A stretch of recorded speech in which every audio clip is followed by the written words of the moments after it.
Bonjour Gilles Bocarme. Je suis très, très heureux que tu sois là. Je ne peux pas dire des compliments sur toi, je peux simplement dire, parce que je ne vais pas dire des compliments sur tout le monde, puisque tous les gens qui sont là ce soir sont des gens que j'aime beaucoup et c'est la raison pour laquelle ils sont là. Je sais que tu as enregistré un disque là récemment qui s'appelle Le vélo volant. Oui.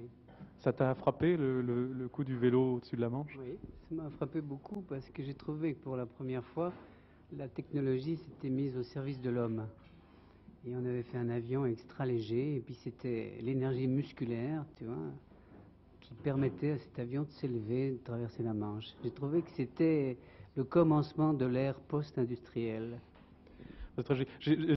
Tu colles toujours autant de petites étiquettes partout? Oui, oui, je colle des étiquettes partout parce que comme on veut nous en coller tous, tu vois, sur le dos, j'essaie d'en coller partout. Alors dans ce dernier disque qui s'appelait Le vélo volant, il y a une chanson qui m'a beaucoup plu qui s'appelle Swazig. Swazig, oui, c'est un prénom breton. Tu veux chanter? Merci.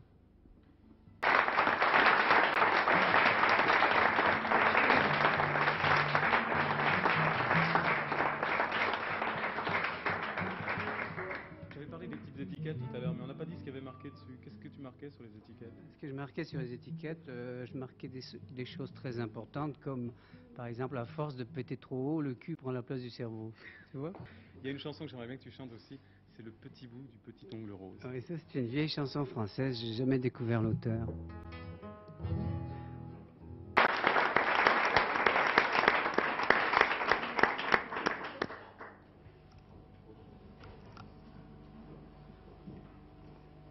Enfin, un Belge que je peux féliciter, un Wallon dont on peut être fier.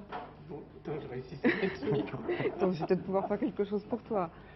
Ah, c'est ça, les joies du direct. Tant pis, si je puff le pullover, j'espère que voilà, ça doit être pas mal comme ça. C'est beau ce qu'il fait, Julos, hein, quand Ah, c'est même. très très beau. Tu disais enfin un Belge. Ben oui, parce que les pauvres Belges, on les accuse de tous les maux de la terre, on raconte des histoires épouvantables sur vous. Quand on t'attend, on n'a plus envie de les raconter. C'est vrai? Ben non. Mais tant mieux, c'est toujours ça de gagner sur l'ennemi. On se disait avec Jean-Louis, en t'écoutant, qu'en fin de compte, entre ce côté-ci de la frontière et l'autre, il n'y a pas beaucoup de différence. Ben non, parce qu'ici on est dans l'ancien Hainaut. Moi je fais partie du Hainaut, je suis né à Écosine dans le Hainaut. Alors dans le temps, mes ancêtres étaient... Les mêmes que les miens, les mêmes que ceux de Voilà, Jean-Louis. voilà. Alors nous sommes cousins, tu vois.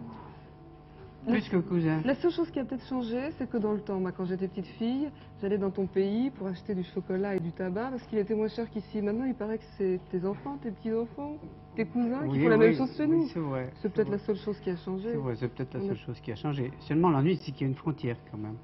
Il y a des douaniers, ça existe.